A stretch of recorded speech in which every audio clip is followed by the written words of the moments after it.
아시아 포럼 21 정책 릴레이 정책 토론회 제 111회입니다. 올해 두 번째 개최하는 포럼이 되겠습니다. 강대식 국민의힘 최고위원 모시고 아시아 포럼 시작하도록 하겠습니다. 우리 강대식 의원 박수로 맞아주시기 바랍니다.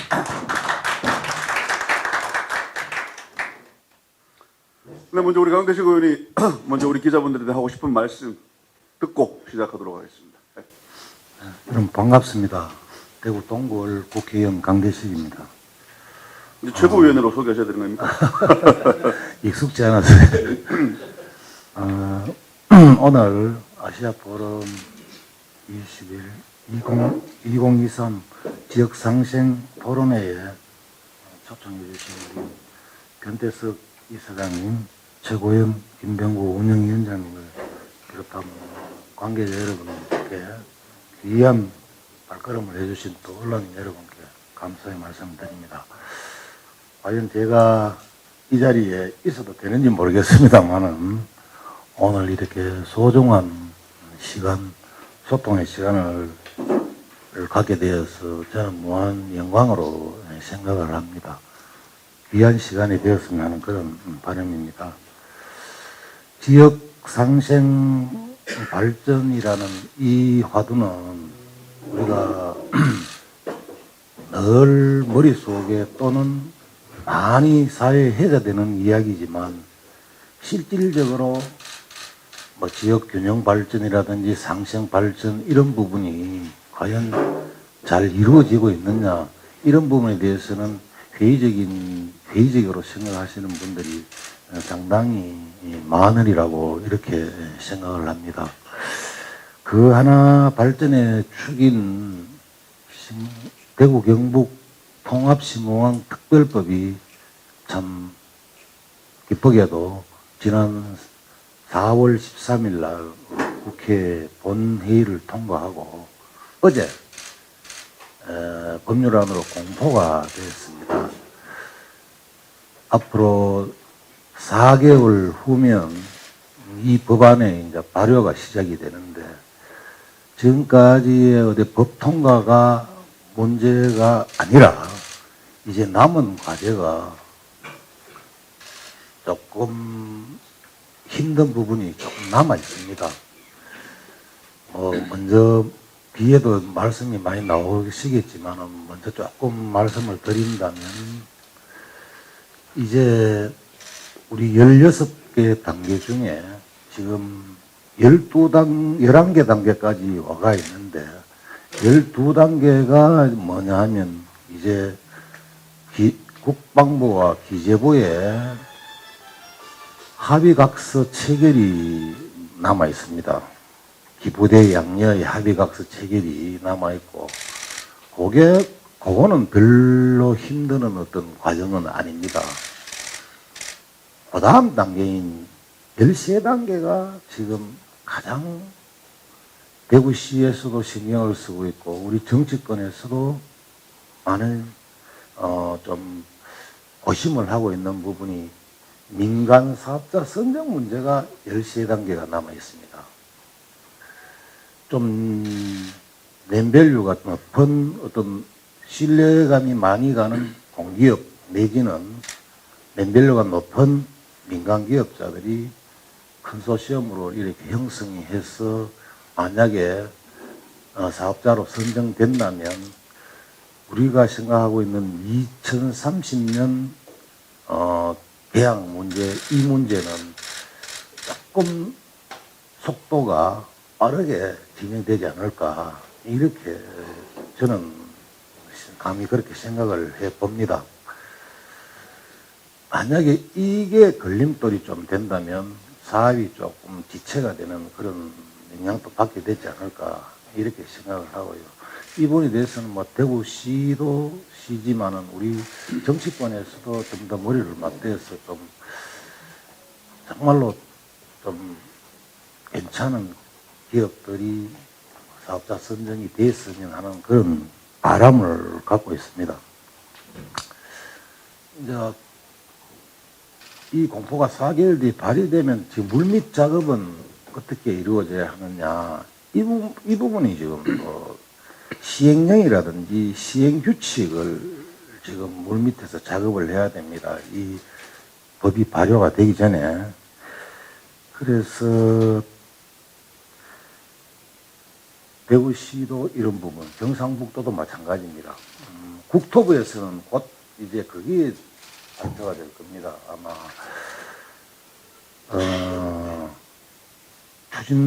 정부에서는 먼저 추진단을 구성해야 되는 어떤 그런 과제가 하나 있고요.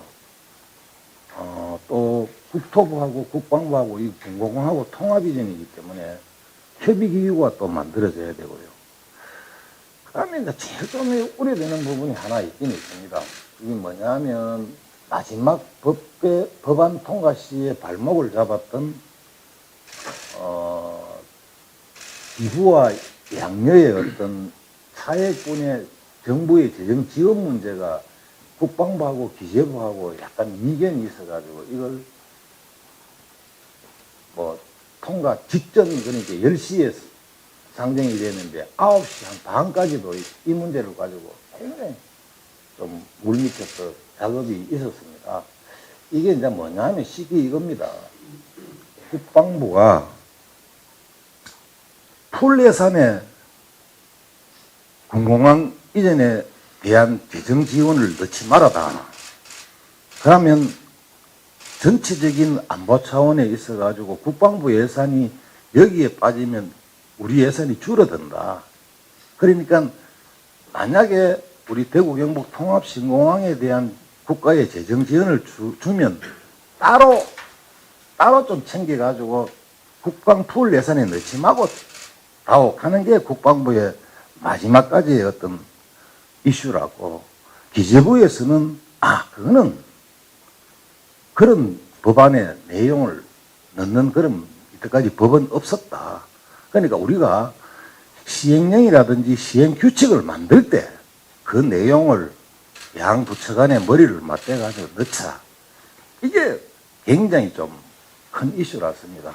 그렇지만은 한 발짝씩 양보를 해가지고 결국 뭐 법 통과하는 데는 큰 지장이 없었지만은 앞으로 이제 시행령을 만들고 시행규칙을 만들고 그 내용에 내용은 이제 거기에 이제 어떻게 서로 부처 간에 합의가 이루어지느냐, 요게 굉장히 좀 큰 관건이고요. 그 다음에 이제 조금 우리 지역 언론이라든지 지역의 우리 주민들이 이 부분에 대해서 조금 심도 있게 이야기했는 부분이 뭔가 하면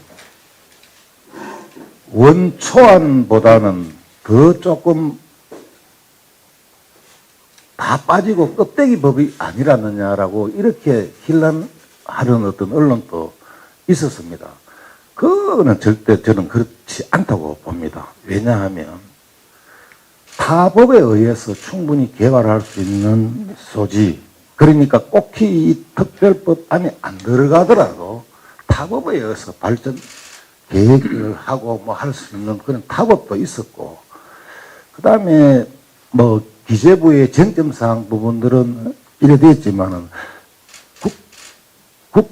국토부 장관이 구미라든지 대구에 내려와서 항상 이야기했는 게 뭔가 하면 중추공항에 버금가는 허브공항을 건설하겠다 하는 걸 수차례 제가 업무 보고시에도 또 이런 질의를 했는 상황이고 이렇기 때문에 이번에 이제 국토부에서 약속한 대로 사전 타당성 검토 용역에 아마 조금 우리가 우려했던 부분, 뭐 조금 빠졌던 부분, 이런 부분들이 이 내용에 다 잘 담기지 않을까. 그렇게 기대를 하고, 그렇게 또 노력도 하고 있는 어떤 그런 상황입니다. 그래서 뭐, 경상북도는, 대구시는 이제 8월 말경 되면 이 법이 발효되기 때문에 이 사업자 선정 문제에 대한 문제를 제일 큰 어떤 이슈로 삼고 물밑 작업을 해야 될 거고, 경상북도에서는 이제 부지 확보 문제라든지 공항 주변 개발 문제라든지 공항 주변 개발 문제는 10km 내에는 법이 있습니다. 지금 법이 있기 때문에 그 법에 따라서 잘 진행을 하면 되는 거고요.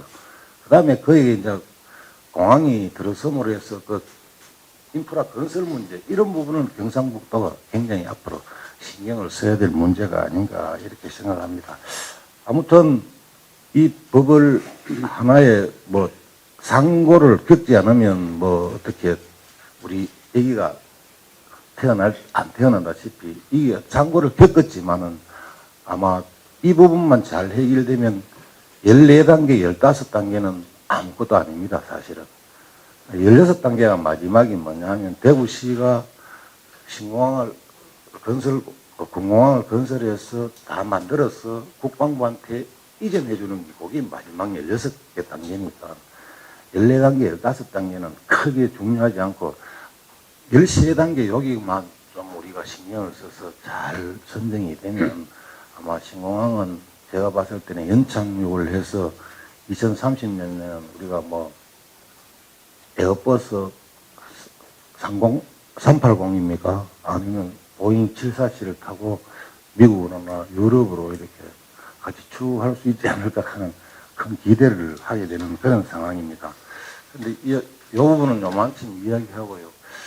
이게 중앙 언론에서 대구 경북 통합신공항에 이 법이 통과됐을 때 이 포퓰리즘 정책이 아닌가 하면서 중앙 언론에 몇몇 군데가 이렇게 언론에 보도된 적이 있습니다. 저는 그렇지 않다고 보거든요. 왜냐하면 여러분들도 잘 알고 계시다시피 지금 현재 2010년부터 국가가 배상했는 돈이 한 4,300억 정도 됩니다. 그러고 또 특별법이 만들어져 가지고 지금 매년 한 250억이라는 게 소음 피해 보상을 하고 있습니다. 국가에서. 이것만 하더라도 공항이 개항되면 이 돈은 세이브되는 어떤 그런 부분이고요. 그리고 좀 발목을 잡았던 게 우리 가덕도 신공항 부산 의원들이랐습니다. 부산 의원들이 왜 이 내용도 잘 모르고 부산 의원들은 좀 발목을 잡는 경향이 좀 있지 않나 이렇게 지금 후일담으로 이야기하자면 그렇습니다. 무슨 뜻이냐 하면 이 가덕도 공항은 2030년 부산 엑스포의 어떤 그에 발맞춰서 자기네들의 계획대로 왔고 그런데 우리가 발빠르게 지금 대구 경북 통합신공항이 앞으로 나가니까 양쪽 양대 축에서 예산을 국가에서 재정 예산을 수립하면 우리가 빨리 가니까 가덕도에 갈 예산을 자기네들이 우리가 다 좀 중간에서 뺏어오는 어떤 이런 어떤 사고를 자꾸 하다 보니까 여기에 발목을 좀 잡은 그런 경향이 있는데 균형 발전이라든지 상생 발전 이 어떤 큰 틀에서 본다면 아마 이 30조의 어떤 양쪽 다 이렇게 투여되는 어떤 그런 재정 예산이다 보니까 우리 지역의 경제적인 활성화는 물론이고 앞으로 또 우리 후세대들한테 어떤 참 큰 선물을 우리가 할 수 있는 그런 토대를 마련하는 그게 좀 큰 의미를 주겠다 이렇게 생각을 합니다. 그동안 우리 동구 주민이나 북구 일부 주민들이 겪었던 이 소음 피해, 재산 피해, 모든 이런 것들이 국가적인 안보라는 어떤 큰 테두리 속에서 참고 지냈는 게 70년입니다. 그렇다고 봤을 때 고스란히 수도권에서는 2천만 인구라는 게 일부 지역의 어떤 큰 피해로 인해 가지고 자기네들이 안보 차원에서 누리는 어떤 그런 반대급부도 있었는데도 불구하고 실질적으로 이해를 못하는 그런 뭐 언론이라든지 그런 분들이 함부로 언론에 나와서 고추 말리는 공항이라든지 이렇게 폄하하는 이야기를 들었을 때는 해당 지역구 의원으로서는 굉장히 좀 속상한 어떤 그런 마음이 있다는 것을 여러분한테 말씀을 드리고요. 또 조금 중요한 게 지금 문재인 정권 시절 때 너무 방대한 재정으로 인해서 지금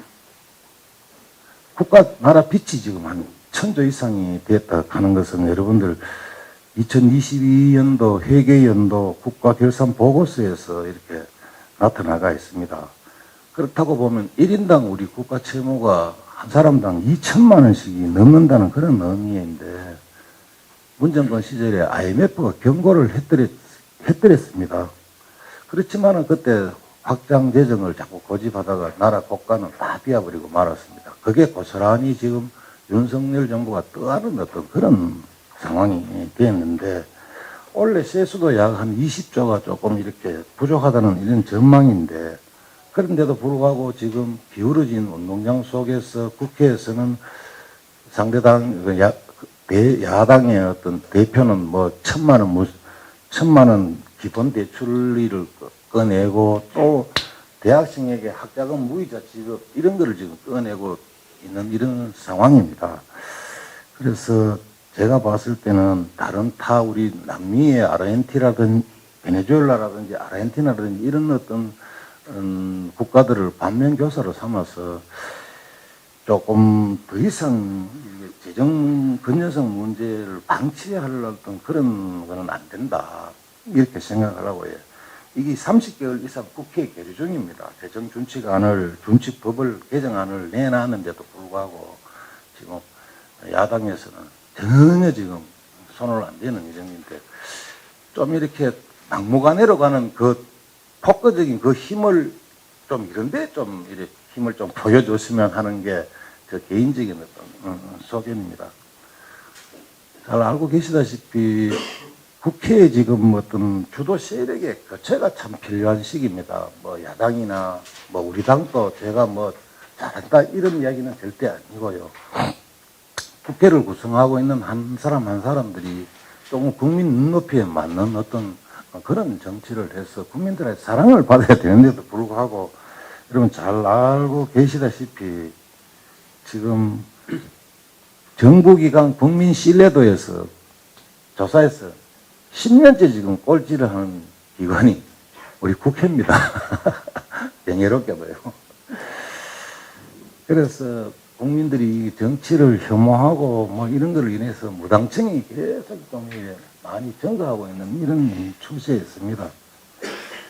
저는 또 국회의원으로서 또 여당의 지도부의 한 일원으로서 좀 이런 냉정한 일의 평가를 좀 존중을 하면서 정치 문화를 바꾸기 위해서 제가 뭐 큰 힘이 있어서 그 획을 끌 수는 없겠습니다만은 일원으로서 조그마한 미력한 힘이나마 이런 부분에 대해서는 제가 뭐 재선을 하고 삼선을 하고 이 문제가 아니고 뭐 제가 임기 내에 내가 그냥 끝난다 하더라도 이 문제에 대해서만은 조금 일조를 해야 되지 않을까 하는 어떤 그런 부분에서는 제 마음은 좀 확고하다고 이렇게 보고요. 윤석열 정부가 또 3대 개혁을 지금 국정과제로 삼아가지고 노동개혁, 연금개혁, 교육개혁을 이 3대 국정을 하는데 이 아젠다를 던졌으면 후속타가 좀 있어가 국민이 체감할 수 있는 그런 부분이 있어야 되는데 아직 요 부분 문제에 대해서는 제가 그 중에서도 제일 조금 관심을 가지고 꼭히 이건 이루어야 나갔다 하는 게 연금 문제인데요. 연금이 우리 2천만 국민이 다 지금 연금에 가입해 가 있는 이런 상황 속에서 지난 4월 임시국회 대정부 질문에서 제가 이거 국무총리한테 물었었습니다. 이걸 어떻게 할 거냐. 10월 31일까지 대책안을 내놓겠다고 그 자리에서 답을 들었는데요. 여러분들도 잘 알다시피 2055년 되면 이거 적립기금이 다 소진된다 하는 거 이런 예측입니다. 뭐 지난 정부를 탓하기는 싫지만은 지난 정부에서 연금개혁을 끄자고 냈다가 말았다가 얘가 결국은 이번 정부까지 넘어와가 이게 이번 정부가 굉장히 큰 부담으로 알고 있습니다. 그래서 여러분 좀 이렇게 이거 모수개혁이라고 이래 있는데 모수개혁은 뭔가 하면 율이라든지 시기에 가면 보험료율이라든지 그 다음에 소득 대체율이라든지 그 다음에 연금 수급 개시 연령이라든지 이런 거를 모수라고 이야기하는데 이 모수개혁을 자꾸 요거만 손대가지고는 이 연금개혁이 원 자체가 개혁은 이루어지지 않는다고 저는 보고 있습니다. 구조개혁도 해야 되는데 뭐냐면 기초연금이라든지 공무원연금이라든지 군인연금이라든지 이런 연금 자체를 전부 다 통폐합해가 전부 구조적으로 조금 이 모수개혁하고 같이 병합을 해가지고 해야 정말로 진정한 연금개혁이 이루어지지 않을까라고 이렇게 국무총리한테 제안해놨고 국무총리는 10월 30일까지 정부 안을 만들어서 내놓겠다. 뭐 이렇게 이야기를 했습니다. 우리가 연금의 지속 가능한 그런 부분과 노후 보장하는 그런 부분과 그 다음에 동시에 우리 미래 세대한테 이 부담을 절대 떠넘겨서는 안 되겠다 하는 어떤 그런 마음에서 이런 어떤 상황을 총리에게 전달했고, 총리는 10월 30일까지 만들어내겠다 이런 이야기가 있었고요. 또 우리가 한번 넘어가 보면 지금 제일 윤석열 정부가 국민으로부터 조금 지지율이라든지 이런 부분에서 좀 등한시되는 게 우리 외교 문제. 국방 문제는 사실 지난 정부보다는 확고하게 달라져서 지금 대처를 어느 정도는 잘하고 있다. 뭐 여러분 잘 알고 계시다시피 문재인 정부 때 뭐 공무원 해수부 공무원 뭐 퇴사 사건이라든지 9.19 합의의 어떤 틀에서 깼는데도 불구하고 뭐 그게 하나도 뭐 이렇게 대응을 못했던 부분이라든지, 그 다음에 북이 미사일을 그만큼 쏜다 하더라도 국방부 장관이 이거를 갖다가 위협이라고밖에 이야기를 못하는 그런 부분이라든지 이런 거를 보면 대북 정책에서는 위장평화쇼가 난무했다. 그 다음 뭐 외교 부분에서는 또 중국에 굴종의 외교를 했는 어떤 그런 부분. 그런데 이제 윤석열 정부에 와서 좀 다른 어떤 패턴으로 이렇게 가니까 야당에서 또 언론에서 보수적이 않은 언론에서 계속 이것 가지고 문제 삼고 정쟁화시키고 있는 이런 상황입니다. 어제 아래는 뭐 무릎을 꿇고 안 꿇고 이런 부분 가지고 온 나라가 들썩들썩하는 어떤 이런 상황이다 보니까, 그렇지만 제가 옆에서 이렇게 보기에는 이 외교라든지 안보 국방 문제에 대해서는 윤석열 정부가 100점을 주지는 못하더라도 그래도 낙제 점수는 아니다. 잘하고 있다고 저는 이렇게, 제가 전반기 국방위원회도 있어 봤기 때문에 잘하고 있다고 저는 이렇게 생각을 하는 어떤 그런 사람 중에 한 사람이니까, 여러분들 뭐 간첩 문제라든지 이런 부분이 전부 다 이게 우리 정부에 와서 벌어졌던 일이하고 전 정부에서 지금 점점 속에서 골막 왔던 게 이게 지금 터지고 있는 이런 상황인 것 같습니다. 앞으로 이번에 방미에서 우리가 제일 국민들 여론조사를 해보니까 제일 퍼센테이지가 높은 어떤 그런 부분은 뭔가 하면 이 북의 핵에 대한 우리 핵우산, 나토보다도 더 디테일하게 들어가서 우리가 북의 어떤 핵을 방어할 수 있고 우리가 같은 핵 공유를 해서 국가 재산이라든 국민의 재산이라든 국민의 생명을 지킬 수 있는 그런 토대를 이번 방미에서 많이, 물론 뭐 반도체법도 있고 뭐 이런 다른 어떤 경제적인 그것도 있지만은 이 부분에서 많이 대통령께서 신경을 쓰지 않을까 뭐 이렇게 생각을 해 봅니다. 하고 이제 뭐 할 말은 많지만은 지역구로 돌아왔었을 때는 제가 작년 6월부터 국방위원회에서 국토교통위로 이렇게 상임위원회를 넘어오면서 좀 신경을 썼던 부분이 우리 대구은행이 주택도시기금을 우리 대구 경북시 도민만이라도 우리 대구은행을 이용할 수 있는 근거를 마련해드렸습니다. 그게 이제 주로 이제 허가하는 그 이금에 그것을 담당을 하는데 국민은행하고 우리은행밖에 지정을 안 해놨습니다. 전체적으로 봤을 때.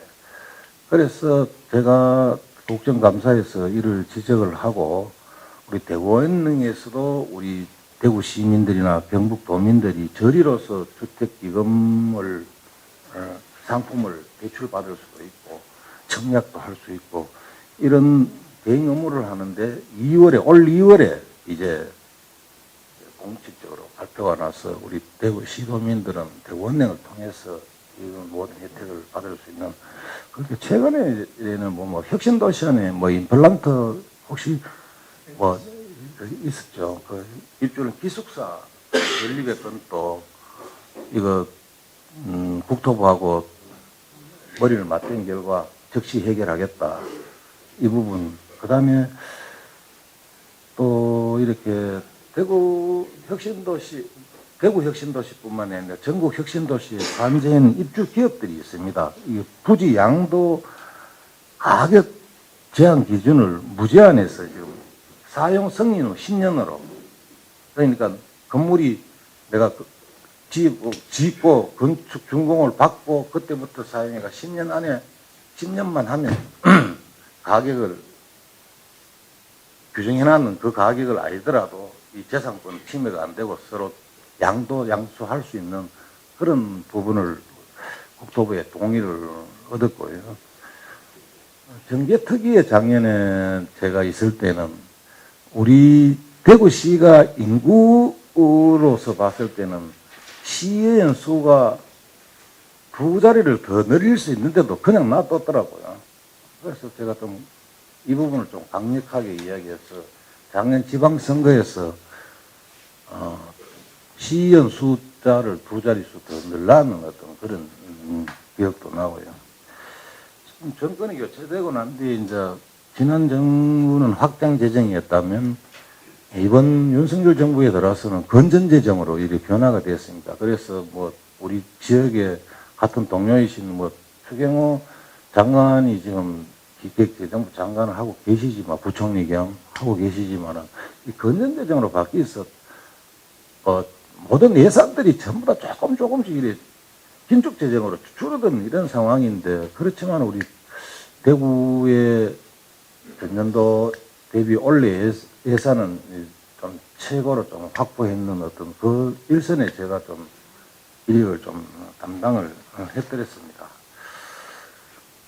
그래서 지금 현재 경제라거나 국방이라거나 뭐 모든 부분에서 또 숫자로 봤을 때 우리 민주당하고 우리 당의 어떤 숫자 차이에서는 21대 들어서 계속 처음에는 여대 야소랐다가 지금 여소 야대 이런 전국을 이렇게 한번 변화를 이제 겪어보면서 아직까지도 힘의 논리에 있어서 너무 우리가 왜소한 느낌이 들고 모든 면에서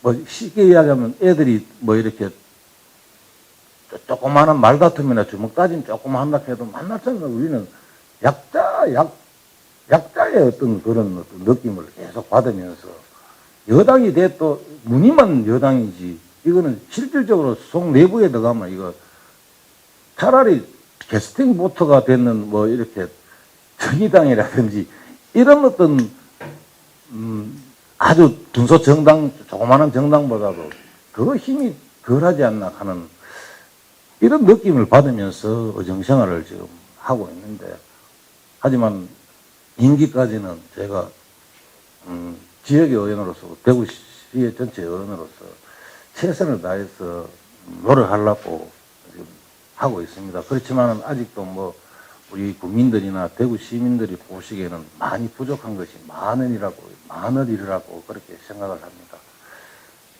하지만은 뭐 저는 뭐 뚝심 있게 싸우면 싸우고 뭐 이런 부분에 대해서는 초지일관 열심히 하겠다 이런 말씀을 드리고 그 원천적인 힘은 뭐 여기 계신 우리 지역 언론 분들이나 또 지역 주민들이 그 성원과 격려가 늘 큰 힘이 돼서 최선을 다해서 열심히 하고 있다 이런 말씀을 드리고 뭐 짧지만은 제가 다른 또 서로 질의응답할 때 말씀을 드리기로 하고 오늘 마무리를 하도록 하겠습니다. 경청해 주셔서 너무너무 고맙습니다. 네, 뭐 짧게 한 5분, 10분 하시겠다고 하시더만 거의 한 20분 하셨습니다. 네, 기본적으로 뭐 대구 경북 통합 신공항 특별법 통과의 의미 말씀하셨고 앞으로의 과제 그리고 뭐 대구시와 경상북도의 역할까지도 언급해 주셨습니다. 그밖에 뭐 정치 문화나 뭐 연금 문제, 외교 문제 여러 가지 얘기하시면서 막바지에는 또 우리 의정 활동 PR도 살짝 해주신 것 같습니다. 바로 이제 질의응답 들어가도록 하겠습니다. 가장 먼저 어느 분이 질문해 주실까요? 예, 우리 뭐 대구FC 엔젤클럽을 연상하는 옷을 입고 오신 우리 오경묵 기자부터 질문해 주시겠습니다. 마이크 좀 부탁합니다.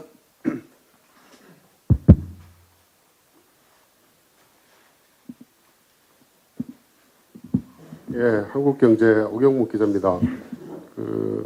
저 90년부터 기자 생활을 시작했는데, 그동안 대구에서 어떤 정치력 이야기했을 때, 한 번도 우리는 우리 지역 국회의원이나 아니면 지역 정치권의 어떤 정치력에 대해서 대구 시민들이나 경북도민들이 아, 이게 정치구나 하는 것을 느껴본 적이 없었던 것 같은데, 그래서 늘상 따라다녔던 게 대구 경북 국회의원, 그러니까 정치권을 대표하는 국회의원들의 존재감이 없다. 이런 이야기가 많았는데, 이번에 좀 바뀐 것 같아요. 홍준표 시장이 특별법 통과되고 난 이후에 강대식 의원님하고 주호영 전 대표하고 김용판 의원 초청해서 분명하게 공을 세운 사람들에 대해서 표식을 분명히 해주신 것 같아요. 그래서 이제 지역 주민들도 아, 이제 우리 대구 경북이 미래 설계하는데 좀 이런 정치 지도자들이 좀 필요하다. 이런 변화를 정말 오랜만에 느낀 것 같습니다. 이제 먼저 첫 질문 했으니까 정리를 좀 하기 위해서 이 질문 드리는데, 우리 특별법은 공공항 이전 법을 만들어서 2014년부터 시작됐지 않습니까? 2013년. 예, 2013년부터.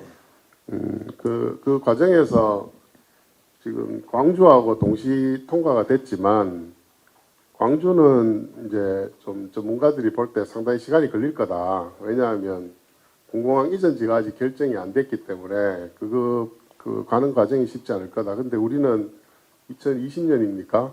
이제 오랜 갈등 끝에 공공항 이전지를 전국 최초로 결정했던 그 순간이 2013년 이후에 가장 좀 결정적인 계기가 됐었던 것 같고, 그 다음에 이제 요번에 특별법 통과가 굉장한 이제 이 공항 특별법 공항 신공항 건설 사업을 사실상 가능하게 해준 결정적인 계기가 됐다.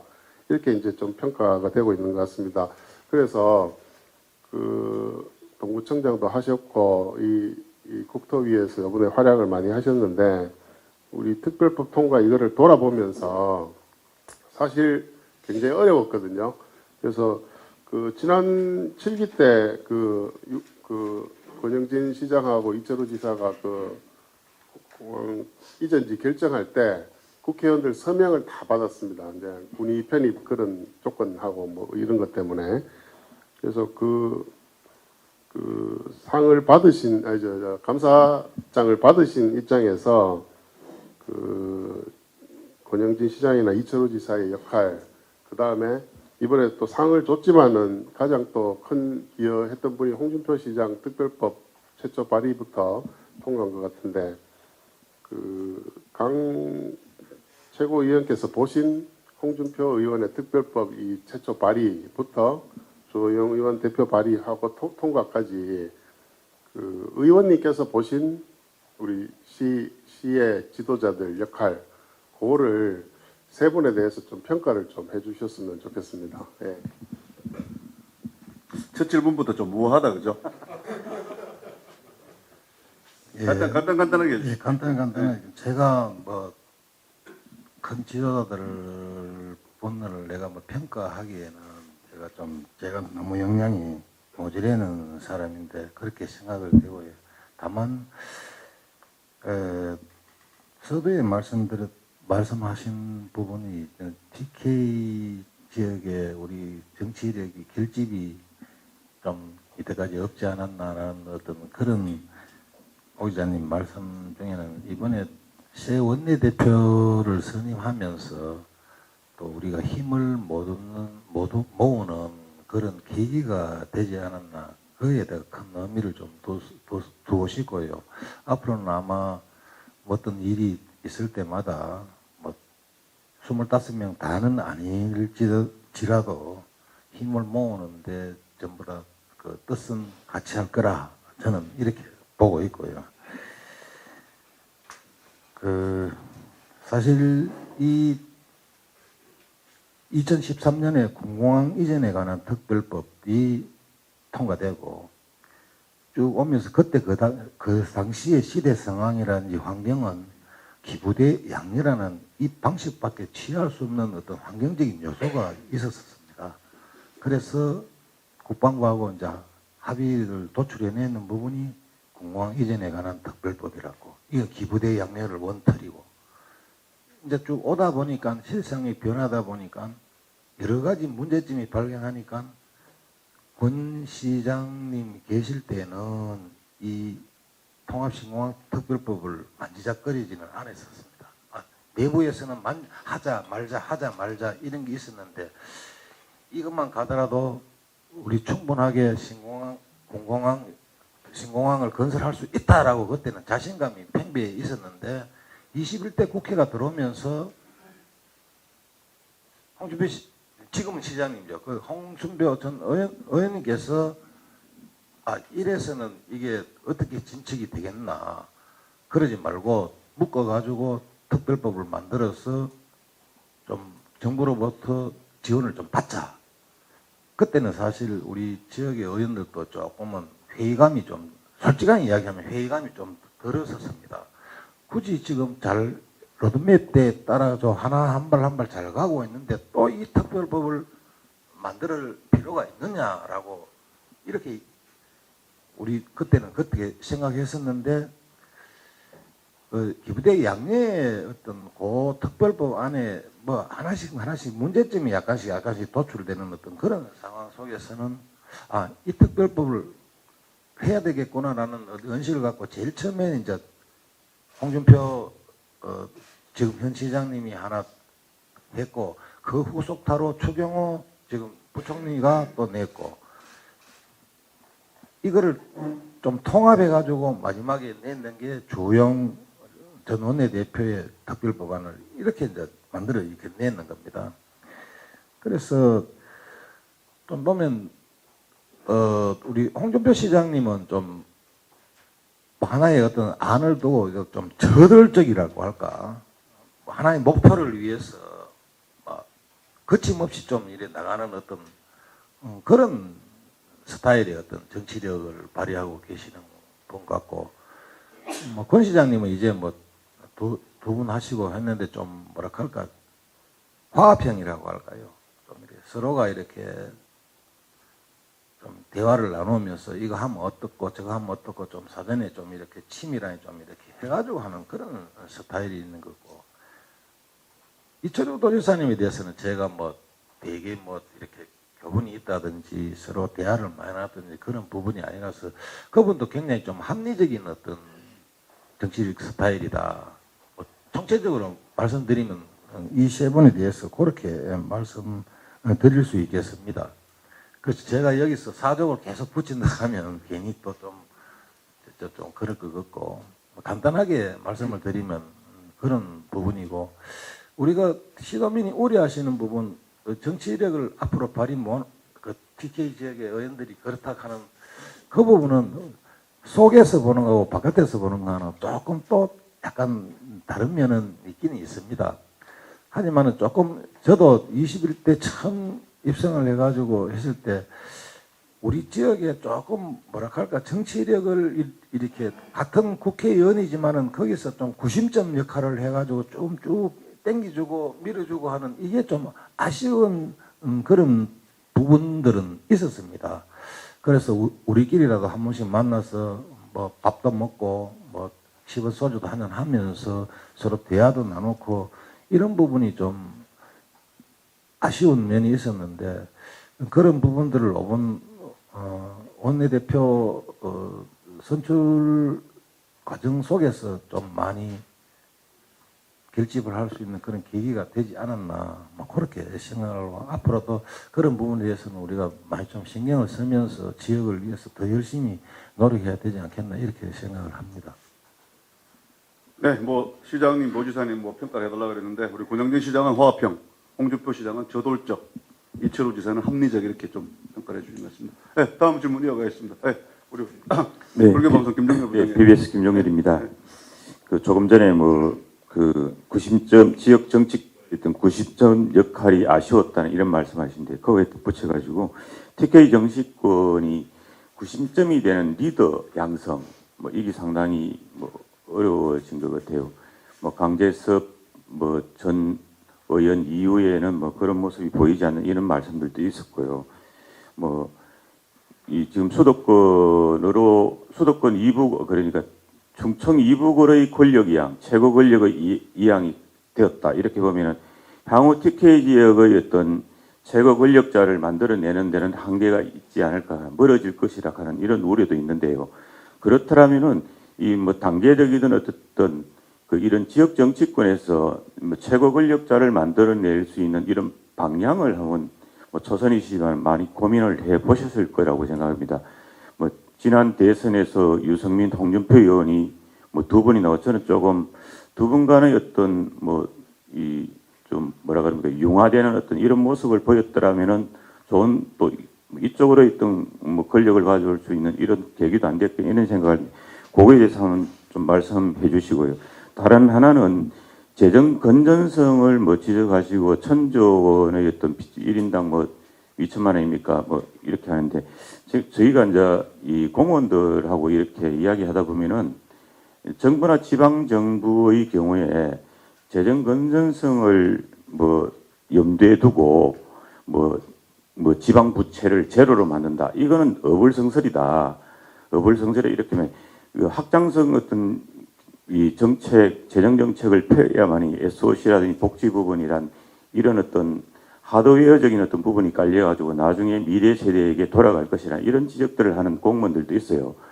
그리고 전 정부의 이 국가 그 재정 정책을 기획하는 관료도 현 정부의 관료일 것인데 지금 정부 정치 권력만 바뀌었지 재정 정책에 대해서는 정권의 입맛에 따라 지금 가는 것 같거든요. 재정 정책의 어떤 확장성과 건전성이라는 이 부분이 지금 일선 공무원들에서도 약간 의구심을 가지는데 거기에 대해서 한 번 더 좀 짚어주시기 바랍니다. 예, 뭐 구심점 부분에 대한 이야기는 뭐 저 생각이나 여기 계신 분들 생각이나 좀 비슷하다고 생각합니다. 지난 20대나 19대 때는 그나마 가끔 한 번씩 운동도 하고 소주도 하고 그것도 잦지는 않았다고 이야기 들었습니다. 21대에 들었을 때는 그냥 의원님 간의 개인 간의 어떤 뭐 이렇게 친분에 의해서 이런 건 있지만 전체적으로 이렇게 그 부분에는 코로나도 좀 작용했는 것 같긴 하고요. 제가 처음에 들어갈 때부터 사회적 거리두기 뭐 이러면서 4사람 이상 만나지 마라 뭐 나중에는 2사람 이상 만나지 마라 그런 이런 부분도 어느 정도 좀 작용을 했지 않았나 저는 뭐 그렇게 보고 있고요. 그렇지만은 또 이렇게 뭐 그 누가 한 사람이 오늘은 뭐 어떻게 해서 어떤 쪽에서 모아가 우리 밥 한 그릇 하자라고 이렇게 해가 거기에서 정치적인 이야기 내지는 또 뭐 지역적인 이야기 이런 거를 좀 이래 했으면 좀 좋지 않았나 하는 그런 뜻에서 좀 전에 제가 그런 말씀을 드렸고요. 그 부분이 이제 이번에 윤재혁 원내대표 과정에서 조금 이제 대구 의원들끼리 좀 뭉치는 어떤 뭐 물론 다는 아닙니다만은 뭐 거의 다라고 보면 되겠죠. 뭐 이렇게 뭉치는 어떤 그런 계기가 돼서 앞으로는 이 부분을 조금은 제가 원내대표한테도 이야기를 했습니다. 이번 계기로 해서 뭐 정기적으로 우리가 날짜를 정해놓고 그거는 못하더라도 한 2달에 한 번 정도는 만나서 현안 이야기라든지 대구시 이야기라든지 이런 거를 좀 나눠가지고 서로 좀 도움이 되는 어떤 그런 계기를 한번 만들어 보자라고 해서 앞으로는 지금보다는 좀 나아지지 않겠나 이렇게 생각하고요. 그렇게 해야만이 또 우리 대구의 어떤 존재감이랄 지금 뭐 아직까지 뭐 84만 당원이 돼가지고 좀 약간 퍼센테이지는 낮아졌지만은 아직까지 전체 당원 84만 중에 우리가 한 22% 정도가 대구 경북의 당원들이 근간을 두고 있는 이런 상황이기 때문에 모든 뭐 당의 예를 들어서 뭐 선출직 당의 대표를 선출한다든지 뭐 이런 게 있을 때는 대구 경북이 구애를 할 수밖에 없는 그런 지금 구조가 되어 있는 상황이기 때문에 우리들이 똘똘 뭉치기 있으면 당연히 좀 우리 목소리가 커질 수 있는 상황이 될 것이다. 이렇게 생각을 하는 겁니다. 그리고 재정 건전성 문제에 대해서는 그 부분도 저도 들어봤는 적이 있고요. 그 부분도 맞다고 보고 있지만은 원래 이제 정권 1년 차에 접어들어가 아직 5월 9일이 되려고 하면 아직까지 뭐 며칠이 남았지만은 이게 갑자기 너무 확대로 재정을 하다 보니 방만했는 겁니다. 방만에는 이런 부분을 이제 주르는데 주르다 보니까 결국은 손댈 수 있는 게 예를 들어 가지고 예상을 해 가지고 100원 줄 곳을 80원으로 줄고 그 다음에 시민단체라든지 뭐 이런 경상적으로 나가는 이 경비 좀 줄고 이래서 재정견정이라고 이렇게 표현했을지는 모르겠지만은 전체적인 맥락에 의해서는 향후에 벌어질 어떤 그 일도 예견을 안 할 수 없는 그런 상황이기 때문에 우리 추경호 의원하고 개인적으로 만나서 이야기도 들어봤지만은 이게 원래 세수가 예를 들어 좀 전에 제가 서두에 말씀드렸지만 약 한 20조가 세수가 부족할 거라고 이렇게 예견을 한다는 말입니다. 그런데도 불구하고 만약에 지금 생각하고 있는 공무원들이라든지 일선에서 일하고 있는 사람들은 우세대에 이런 걸 해야만이 또 활성화가 돼가 거기서 또 세수가 그렇게가 순순한 구조가 돼가 잘 돌아갈 것이다 하는 그런 뜻이 싶은데요. 우선 이제 1년 차에 접어들면서 아직까지 5년이라 하는 4년이라 하는 기간이 남았기 때문에 재정 건정을 한 1, 2년 하다가 한 3년, 4년 차 이렇게 되면 이 부분들 갖다가 원점으로 하는 시기는 돌아가는 이런 구조를 생각했는 것 같아요. 그래서 지금 이 재정 건정 문제가 자꾸 드는데 이 법을 재정 준칙을 만들어 놨는 것도 문재인 대통령이 만들어 놨는 겁니다. 60% 이상 부채가 국가 부채가 60% 이상 넘을 때 또 성장률 0.3%가 이래 됐을 때는 재정 건정 이거 그 준칙을 의무화한다 하는 거예요. 우리 다른 나라 90개국이 세계 90개국이 다 이거 가지고 있는데 유독 우리나라만 지금 이 아직까지 법 준칙가 아니 지금 제정이 안 되고 있는 이런 실정이거든. 그렇다고 보니까 이제 어떻게 보면 조금 국리지적인 면도 있겠지만은 우리 코로나라는 특수적인 상황 속에서 생각지도 않은 배 돈을 이렇게 많이 좀 이렇게 재정 소비를 하다 보니까 정권이 바뀌면서 이 정권은 그렇게 갈 수밖에 없는 그런 상황이다. 이렇게 봐주시면 될 것 같아요. 세수 부족의 20조의 문제를 계속 이야기하는데 저도 잘은 모르지만 근데 이제 대기업의 어떤 법인세 인하의 어떤 부분들이 그 세수의 부족분과 맞는 이런 현상이 나오더라고요. 그렇다면 이것을 과연 조금은 인지 능력이 있는 국민이라면 과연 받아들일 수 있는가 이런 부분도 좀 제기가 되거든요. 그렇게 생각할 수 있겠지만 제가 뭐 이 부분에 대해서는 뭐 전문가가 아니라서 뭐 디테일하게 뭐 이렇게는 말씀을 드릴 수 없는 부분이고 지금 정부 어떤 측면으로 봤을 때는 이 부분 또 국민들의 공감을 받고 국민들의 어떤 민생 경제가 계속 이런 식으로 가다 보면 또 다른 방향으로 턴할 수 있는 어떤 그런 여지는 있다고 봐지는데 김 기자님 이야기했다시피 그 부분에 대해서는 언제든지 2년차, 1.6년차 이래 접어들면서 이 변화될 수 있는 여지는 항상 있는 부분이니까 지켜보도록 하십시다. 네, 현재는 일단 뭐 재정 건정성이 좀 중요한 상황이다. 뭐 이런 말씀이신 것 같습니다. 네, 다음 우리 김용태 부장 이어가겠습니다. 경북메일의 김용태 기자입니다. 저는 두 가지를 좀 질문을 좀 드리고 싶습니다. 먼저 신공항 관련돼서 아까 13단계가 제일 중요하다고 말씀을 하셨는데요. 그 13단계도 중요하지만 제가 봐서는 K2에 있는 미군 부대 때문에 소파 협정이 지금 어떻게 되는지 그것도 제일 궁금하게 생각되는 부분입니다. 작년 7월 달에 미국에서 이 협정 관련 권한을 주한 미군 사령관한테 넘겼습니다. 그래서 그 이후에 진척이 있는지 그거를 좀 여쭤보고 싶고요. 그 두 번째는 오는 7월에 군의가 대구시로 편입을 합니다. 그럼 지금 그 선거구로서는 군의가 동구을에 갈 가능성이 많다라는 이야기를 하고 있습니다. 그러면 강 의원님 지역구가 엄청 넓어지는 건데, 그죠?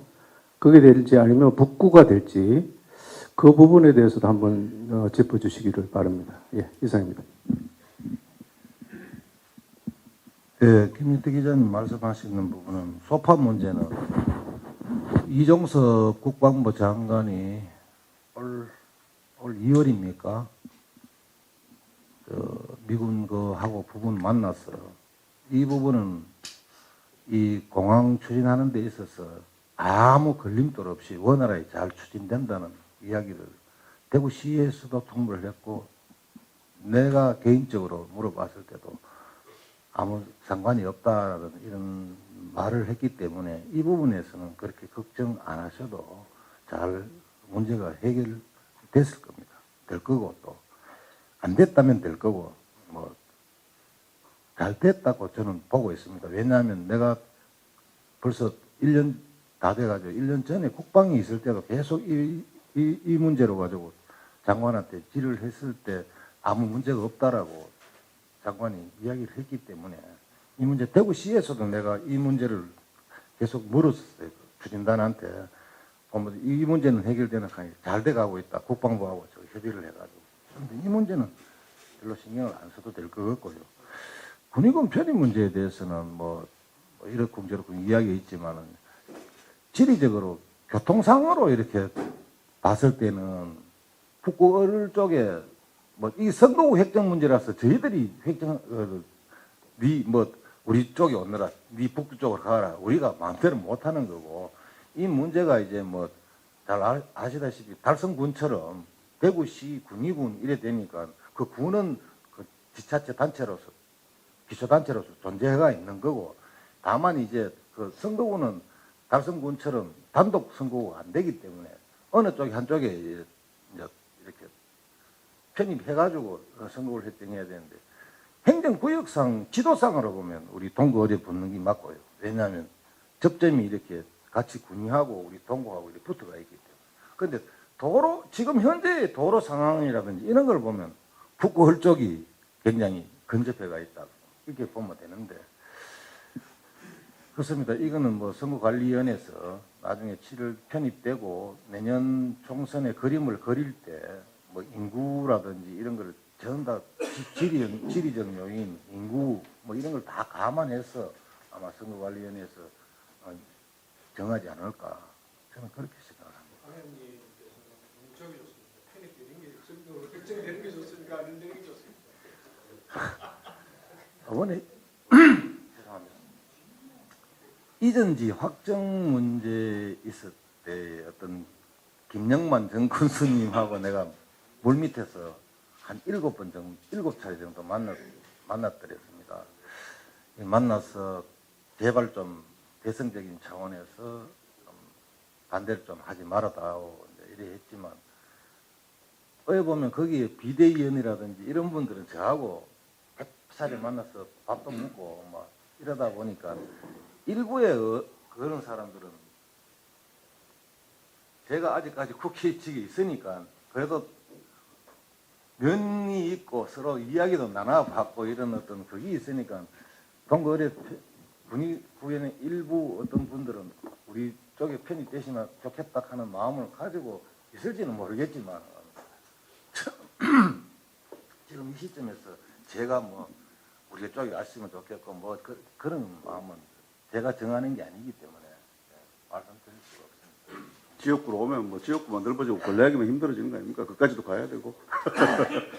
네, 뭐 그 정도로 얘기하고 다음 질문 뭐 이어가실 분 없습니까? 그럼 제가 먼저 잠깐 뭐 질문 드리겠습니다. 뭐 지명직 최고위원으로 되셨는데, 네, 다음에 질문 드리겠습니다. 뭐 연포탕의 일환으로서 뭐 유승민계 의원을 포함시켰다라는 말도 있었는데 또 일부 언론에서는 이미 또 광대식 의원은 유승민계가 아니다.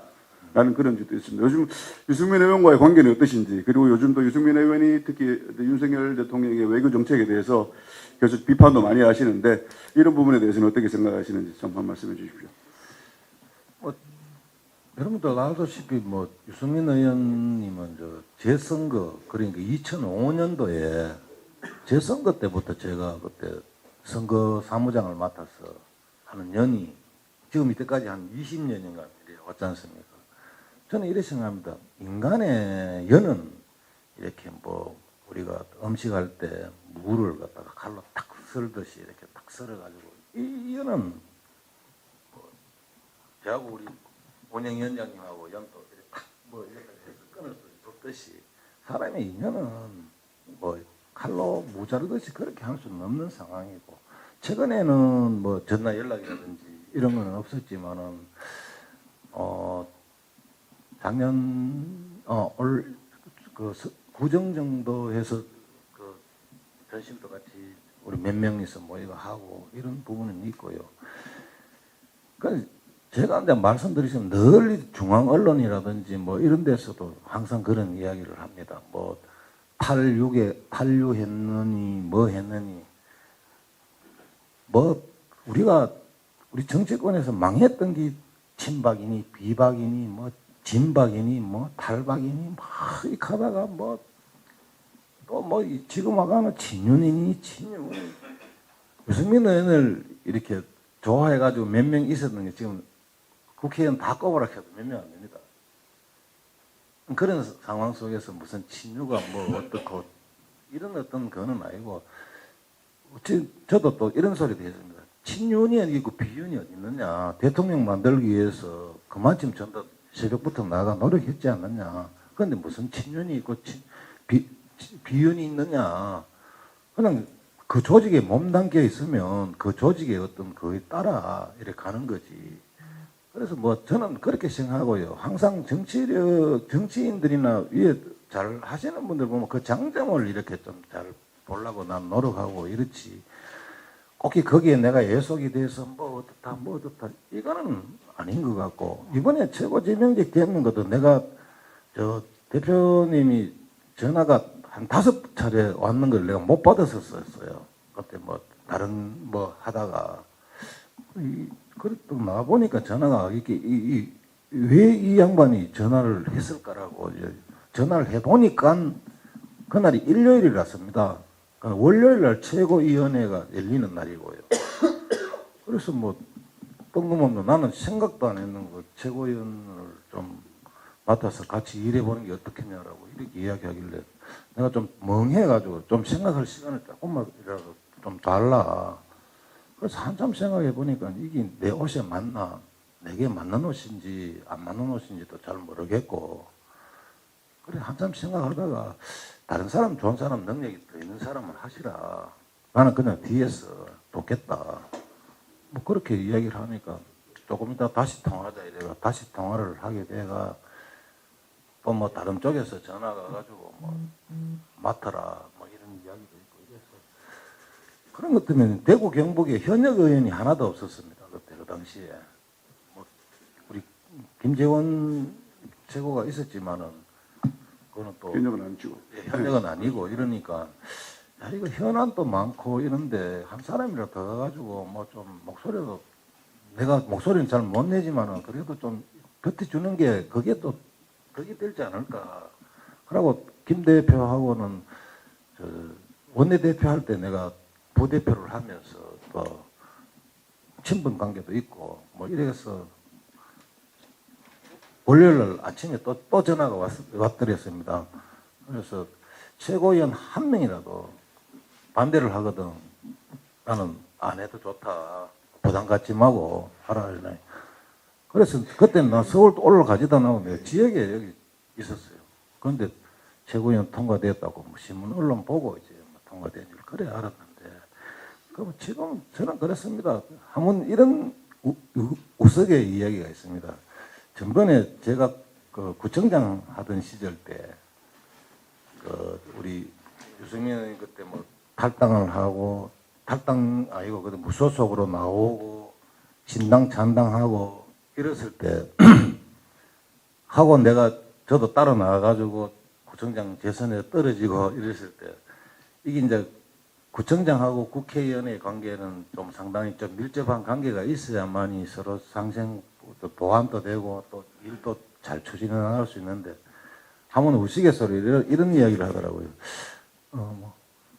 광청장은 그냥 뭐 탈당하지 말고 그냥 구청장 재선을 했으면 내가 훨씬 일하기 좋았을 건데 하면서 웃으면서 하는 그런 지난 과거지만은 그런 것도 있었는데 그래서 뭐 저는 뭐 합니다. 뭐 이마박에 뭐 좋은 글씨가 유성민이라고 써가 있는지는 모르겠지만은 그 인간관계에는 사람은 인위적으로 끊을 수는 없다. 그분 또 장단점은 있다고 보고요. 뭐 요즘의 비판에 대해서는 어떻게 생각하십니까? 잠깐만. 뭐 때로는 조금 과하지 않나 이렇게 생각할 때도 있고요. 또 우회적으로 이렇게 또 좀 정책적으로 제안을 많이 해서 현 정부가 잘 굴러갈 수 가게 하는 어떤 그것도 있는데 뭐 그분 특유의 또 그러니까 그 부분에 대해서는 제가 뭐 이렇다 저렇다 말씀을 드리기가 좀 그렇습니다.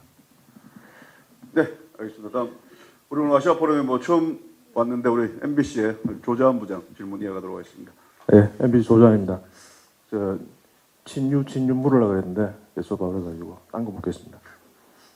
그 총선이 이제 1년 남았는데요. 예. 대구 경북 같은 경우에는 또 대폭 물갈이가 될 거다라는 이렇게 전망이 많지 않습니까, 그죠? 뭐 늘 짝대기만 꽂아도 된다. 그래서 이번에는 검사 짝대기가 대거 꽂히지 않을까라고 의견하는데 어떤 그런 전망 앞으로의 우리 총선이 대구 경북 지역에는 어느 정도의 물갈이를 예상하는지 그리고 의원님은 그런 물갈이가 필요하다고 보시는지 아니면은 현 체제의 어떤 좀 지속적인 그런 게 필요하다고 보시는지 앞으로 총선에 대한 전망을 좀 이야기해 주십시오. 제가 정치평론가도 아니고 해서 총선에 대한 전망이기보다는 현 지금 우리 TK 의원들이 좀 느끼고 있는 상황이라든지 제가 그냥 이렇게 이 조직에 몸을 담고 느낀 소외라든지 그런 부분에서 잠깐 말씀을 드리겠습니다. 제가 봤을 때는 이렇게 물갈이라고 해서 무조건적으로 이렇게 몇 프로 날리라, 몇 프로 날리고 몇 프로 새 사람을 꼽고 이런 건 참 잘못됐다. 제가 봤을 때는. 이게 일반 가정에서도 큰 형이 있고 그다음에 중간이 있고 뭐 우리 세대를 이야기합니다. 어제는 전담 한둘이 뿐이지만은 큰 형이 있고 그러니까 집안에 어떤 뭐 어른이 있으면 그 어른을 축으로 해서 쭉 이렇게 연결고리가 돼서 어떤 어려운 난관이 있을 때 서로 상의하고 또 이야기를 연륜이 있는 사람한테 이야기를 들어보고 이에 따르는 어떤 이렇게 좀 사다리적인 어떤 이런 면이 있는데 매 물갈이 하다 보면 저는 이렇게 생각하거든요. 새 사람을 예를 들어가 이렇게 변화를 시키가 다시 그 사람을 해도 그 사람이랑 지난 사람이랑 두 사람을 비교의를 딱 나눴을 때는 백지장 한 장 차이도 안 된다고 나는 저는 그렇게 보고 있거든요. 왜? 들어가 보니까 방 찾는데 한 2개월 뭐 화장실 뭐 이런 게 뭐 어떤 기법이라든지 물론 훌륭한 보좌진들을 많이 거느리고 이렇게 있으면 조금 빨리 습득을 하고 학습 효과를 누리고 이런 건 있겠지만 거기에 적응해가지고 어떻게 이렇게 좀 이렇게 하는 게 그럼 한 1년 뭐 일 배우는데 한 1년 후딱하면 반 이상이 지나가 버린 이런 상황 속에서 또 그러면 그 사람을 새로운 사람을 거기 또 앉혀가지고 그 사람이 똑같은 어떤 그거를 또 2년을 소비하고 2년을 일하고 이거는 좀 효율적이지 못하다. 물론 뭐 그런 부분도 있겠지만은 우리 시민들이나 우리 도민들이 원하는 어떤 그런 상황은 좀 보면 좀 바꿨으면 좋겠다. 바꿨으면 교체지수라고 이야기합니까? 그런 부분은 상당히 언론에서 발표를 하는 거 보면 상당히 높게 나오는 어떤 그런 거지만은 참 좀 비효율적이다.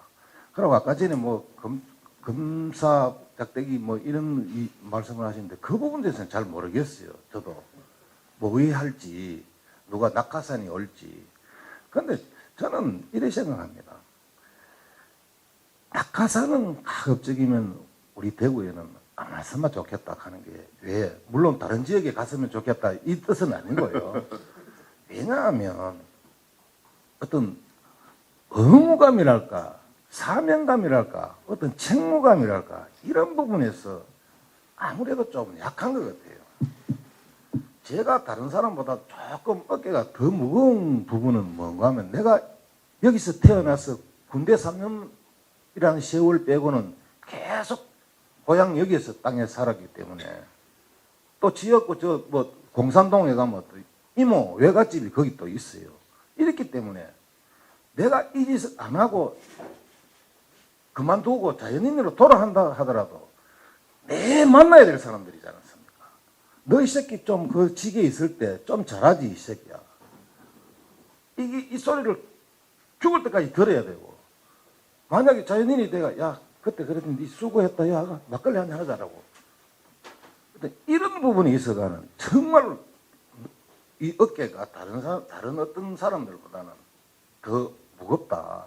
그냥 낙하산은 하다가 또 시대적 환경적 뭐 요인에 의해 가지고 또 교체가 되가 자기 갈 곳을 가버리면 뭐 그런 욕이라든지 그런 소리 안 듣고 사는데 그런 면에서는 가급적이면 향후라도 여기에 자연인으로 돌아왔을 때도 여기 거주하는 사람 이런 사람을 좀 선택을 만약 교체를 한다 하더라도 저는 좀 그런 어떤 선선한 구조가 이렇게 참 돌아갔으면 참 좋겠다 하는 게 그건 개인적인 생각입니다. 그렇게 이렇게 제 생각대로 잘 안 되겠지요. 그렇지만 저는 이렇게 참 되시면 참 좋겠다 하는 게 저 개인적인 생각이고 지금 뭐 PK나 우리 PK나 뭐 위에서 낙하산 공천이 올 거라고 이렇게 이야기하는데 저 개인적인 생각은 그렇게 있기는 간혹 있겠지만 그 숫자가 그렇게 만일이라고 저는 생각 안 하고 있습니다. 물론 이게 굉장히 제가 오판일 수도 있겠지만 지금 현재까지는 네, 교체가 되더라도 지역에 좀 뿌리가 있는 그런 인물들이면 좋겠다. 낙하산은 좋지 않다는 말씀을 드렸습니다. 다음 우리 전용길 뉴스민 편집장 이어가겠습니다. 네, 지금 의원님께서 최고위원회 참석하고 계시니까 또 하필이면 TK 지역 최고위원인 김재원 최고위원과 홍준표 대구시장 간의 그 설전이 계속 벌어지고 있는데 의원님께서 보시기에 최고위원으로 보시기에 김재원 최고위원의 행동에 대한 좀 뭐 평가를 해주시면 좋겠고요.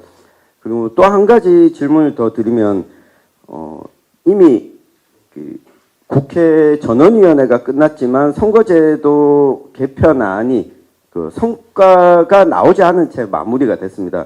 그 국민의힘 지도부 입장에서 선거제도 개편 그리고 우리 지역 입장에서 선거제도 개편이 어느 쪽 방향으로 갔으면 좋겠는지 우리 의원님 개인적 의견을 좀 듣고 싶습니다. 예, 뭐 제가 뭐 평가할 만한 사람은 아니고요. 자, 같은 지도부에 있으면서 지난 우리 21대도 보면 입 세치혈을 이렇게 자문 이렇게 이래가지고 그 전체의 어떤 선거를 망치는 경우도 있었지 않습니까? 우리 어딥니까 인천 그런 게 있었지만 또 한 사람 또 결국 탈당해가 나가고 뭐 이런 이야기 있었는데 이 부분에 대해서는 저는 이렇게 생각합니다. 결자 해지는 자기가 해야 된다고 이렇게 생각을 하고 있습니다. 등 떠밀어서 어떤 지금 윤리위원회가 다 구성이 되었습니다. 등 떠밀어서 뭐 이렇게 인위적으로 이렇게 하는 것보다는 자기가 모든 것을 생각해서 자기가 스스로 판단하는 부분이 가장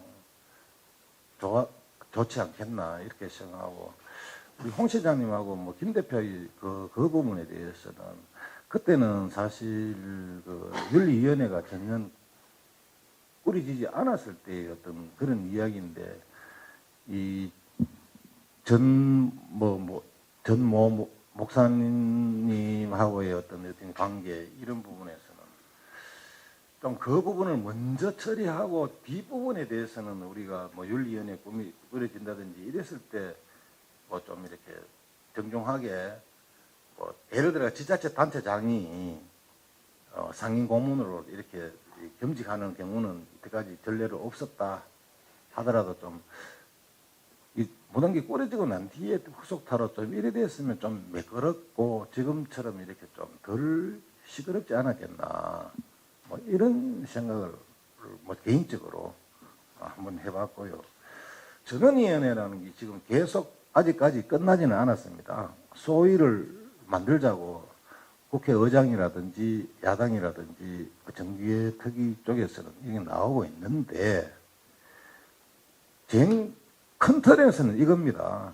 소선거구냐 중대선거구냐 비례대표를 어떻게 하냐 딱 크게 보면 그 뭐 100사람 나가 이야기했지만 전부 다 이렇게 쭉 나가 데이터를 딱 내보면 소선거구제 중대선거구제 비례대표 권역 병리평 아니면 병리평 딱 위성정당 이 문제에서는 다 동감했어요. 이제 너 당이나 우리 당이나 이게 위성정당 이건 절대 하지 마자. 딱 두 개입니다.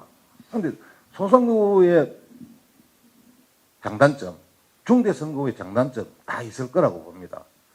그리고 비례대표에 있어서는 지금 완전히 뭐 내부에서 참다 뭐 이렇게 속닥 해가지고 전부 다 이렇게 막 1, 2, 3, 4, 5, 6, 7, 8, 9 이 뽑는 어떤 이런 방식이냐 아니면 이거와 권역별 동시에 좀 섞어가지고 하느냐. 권역별이라고 하는 거는 예를 들어서 대구 경북 예를 들어서 대구 경북 묻고 거기에 1번, 2번, 3번, 4번 우리 선거할 때 같이 이렇게 띄우고 뭐 전라도 지역은 전라도 지역 뭐 이런 게 이제 권역별인데 권역별은 팽팽합니다. 권역별하고 병리평하고 동시에 하자 하는 거는 국회의원들 자기들 마음속에 지금 약간 이래 퍼센테이지로 보면 약간 좀 이제 막상막하다. 근데 소선거제하고 중대선거제도 권역별에 따라 가지고 수도권하고 또 이렇게 상대적으로 조금 자기 성향의 지지도가 높은 곳은 전부 다 소선거제로 이래 이야기하고 중대선거 이야기하는 거는 우리도 이렇게 시뮬레이션을 돌려봤지만은 우리가 수도권에서는 사실 우리가 좀 약세다고 이래 봤을 때는 중대선거구가 상당히 뭐 선호도가 그렇게 나오고 뭐 호남이나 우리 영남이나 PK 지역 이래 봤을 때는 좀 소선거구제가 그대로 유지하는 게 좀 더 되고 이런데 우리 청 기자님 내 개인적인 연애 좋냐? 저는 뭐 이것도 좋고 저것도 좋고 다 좋습니다.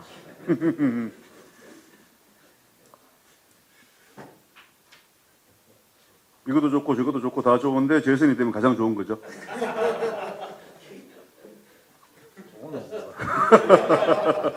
자, 여기서 네, 다음 질문 브레이크 뉴스 이승현 부장 이어가겠습니다. 오늘 사회 보시는 국장님하고 답변해 주시는 의원님이 선견지명이 좀 있으신 것 같습니다. 기자들이 질문할 거를 미리들 알아서 답변을 해주시고 문자 질문들을 해주시는데 이 질문을 좀 하나 드리겠습니다. 이제 어차피 국민의힘이 내년 총선에서는 가장 큰 건 역시 목적은 여소야대를 좀 극복을 해야 되는 거 아니겠습니까? 근데 굉장히 이제 장애는 역시 좀 방금 전에 말씀하셨던 수도권 이 문제일 텐데 당 지도부위원으로서 내년 총선 이제 뭐 막 준비를 하실 거 아닙니까? 이 어떤 총선을 어떻게 준비를 좀 하시고 계신지 내부에서 수도권 문제를 좀 어떻게 또 풀어나가실 것인지 뭐 좀 해안이 있으시면 좀 간단하게 부탁드리겠습니다. 네, 수도권에 지금 무당층이 지금 야간 여론조사에 가면 한 30% 정도 되고 2030 세대가 지지율이 우리가 10%대를 지금 하락을 했고 뭐니 해도 수도권에 지금 121석인데 지금 현재는 지금 현재 선거법 제도로 따지면 7석이 더 늘어납니다. 128석이 이 아마 수도권에 의석수가 그리 될 것인데 지금 우리가 차지하고 있는 건 17석이 이 정도밖에 안 되니까 이건 뭐 여기서 반수 이상을 못 건져오면 필패다.